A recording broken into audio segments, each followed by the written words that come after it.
next guest is a Grammy Award-winning artist with one of the most distinct voices in all of music. Fans like myself fell in love with her unique, raspy sound. It was 25 years ago we heard the name Macy Gray, and we decided we were never gonna forget it. Macy keeps it real. Yes, yes, yes.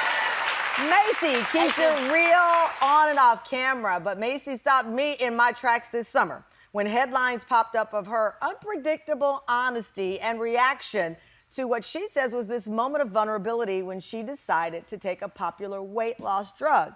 It turned into a confession of many kinds and many layers, and there were headlines all over the summer, but typical of Macy, she says what we saw on TV is not the full story. The show is MTV's The Surreal Life, Villa of Secrets. On the show, Macy and 7 other celebrities live together in a villa. I do know that Macy was not a fan of having a roommate, because I know her. In a villa in Colombia for 2 weeks, completing challenges, confronting fears, and revealing some deep secrets. Here's a look. Thank you. I'm kind of nervous, like, holy this is a big rabbit. If he enough. Don't touch my breasts unless you are Jason Momoa. My chakras are telling me it's time to get some pizza. I took Ozempic. I can't go to the bathroom. I was up all night. You know what I want the most right now? Diarrhea.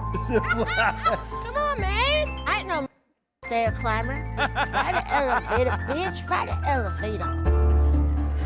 That's Macy. Well, back for her third appearance on the show, an exclusive interview with some of the fallout that happened from her being on that reality show. Please welcome someone I like very, very much. Grammy Award winner, Macy Gray.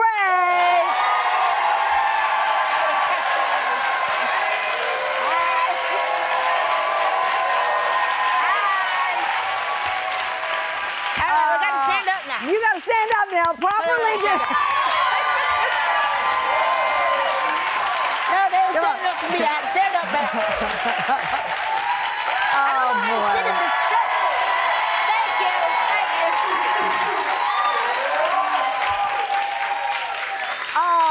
So how we do you have, sit in this shirt? You look cute in it. I love the hair color and every. What I know. Come on, Blue. I wore this for you. You wore it for me. I love it. I don't work for your birthday. Our birthday. Our birthdays are September. How do you feel? Another trip around the sun? Oh, it's wild, you know. Right. Yeah, you know, people say, grow up, you know, it's so overrated, you know. Growing up. Growing up is all the responsibilities, all the things that you got to do. Yeah. How do you describe this version of you right now? Oh, we'll see, you know, I'm just kind of settling into it, you know. Yeah. I just had my first grandbaby, so I Yes. had so that's a little... Oh, he's the cutest. He's the cutest. Tell me about the baby. We call him the Emperor. You call him the Emperor? Yeah. Because he wears no clothes? That too. But I love you know, when you have a baby in the house, they kind of dictate what everybody does all day. Yeah. You know, like they tell you when you're gonna go to sleep. They tell you how much money you got left. You know. They tell you, you know. Your oldest daughter, Anissa, is the mom of the Emperor. Yeah. What has been your advice to your daughter, especially because this is your oldest daughter? I don't know. She's going into this thing about breastfeeding and Similac. I was there. I understand. Yeah, so I told her, you know, just, you know, whenever you're ready to start drinking again, then you go to Similac. That's how you know. Because you can't... Because you can't... Okay, and it's this kind of candor that has headlines. That's great advice. But it's that kind of candor, though, that had these headlines over the summer. All right, let me go through some of the first one. We saw it in the clip. You talked about feeling, I think the quote was, that you're a kind of vain person and that you started to take the slim down medicine to do that, but it did not work out for you. Yeah. What was going on in this moment? Well, I was shooting the show and I thought, you know, maybe I should slim down because, you know, ever since COVID, I got really attached to, you know, eating a lot, you know. And because remember, there wasn't nothing else to do but like, you know, look at recipes and make stuff. And so COVID, I put on like at least 30 pounds and then I took it off. But, you know, I'm getting older, so so you got ready to do the show. It comes off a little slower. You got ready to do the show and you said... Yeah, so you know, everybody knows about Ozempic, so I tried it. I just got sick. I just got really sick. It made me really sick. You got so sick that you were hospitalized? Yeah, I had to go to the hospital in Colombia. I ended up losing the weight because I was so sick. So, I guess it worked a little bit. But how are you feeling now? Well, I got home and I, went back to my eating regimen because But, girls, it kind of comes and goes and I'm not really one of those, like, get up and run 5 miles. Nor am I. No, yeah, I no. don't. Yeah, but your working out is overrated too. Did you get off? Did you get off of the medicine? Yes, yeah. And did you recover from it? Because I know we did a whole show last year of the Summer of Skinny and this pressure of people from all walks of life. And I said, you go to any place and the minute you see someone who's slimmed down, you're like, I know they on it. And it was a big speculation. Yeah. And Oprah talked about the shame that came with it as well. But you revealed it. It didn't work out for you. You moved on. The other headline, and this one was the one that actually, to be honest with you, caught my attention much more than the weight loss one. You made a comment on the show about people ask about your preferred method of healing.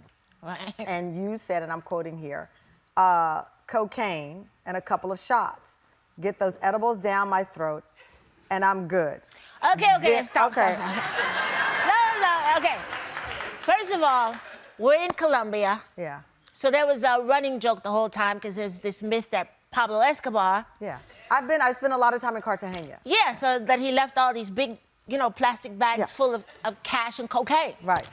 So we were like, we need to be out there digging, looking for that. Right. So you were joking. Totally joking. So we got, became like family with the producers because they lived with us too. Right. So I'm talking to like one of my favorite ones, and we had just got finished, because I kept saying, why are we doing this? We should be out looking for the plastic bags, And so it was like in that moment that she asked me the question. So it was a joke. It was totally a joke. Oftentimes, and I don't know the producers on that show, and I'm not disparaging anybody, but I do know I've had a lot of people come on the show who participate in reality shows, and they say, well, I didn't have control over that edit. Yeah. It goes out, and it makes a story of its own because you have been open about sobriety and the struggle to be in a space of sobriety. So when I saw that, I was like, what's going on here? But I'm not like because that would be insulting people who are sober that get up and really struggle with it every day. I've definitely partied in my day, but to me, I've never had an issue like where I couldn't stop because I've known addicts and it's really a huge accomplishment to get through that and overcome it. You're fighting a disease and you're fighting the societal pressure when people are in the throes of that. But that's not been your journey. No, I mean, I partied a lot, too much, and publicly, but But that was a joke. It was a complete, we were just joking. I really didn't think they would use it because it was so... Were you mortified when you saw all those headlines? Yeah. You didn't even want me to finish reading it. And you said it. Because that's just not what. And no offense to people who are struggling with that. Yeah. Just not me right now. Yeah. I understand. Yeah. Okay. Well, we were worried because I was like, okay, what is this joke? And then you taught it. See, that's why we do the Candid Conversations to get from behind the headlines and the truth.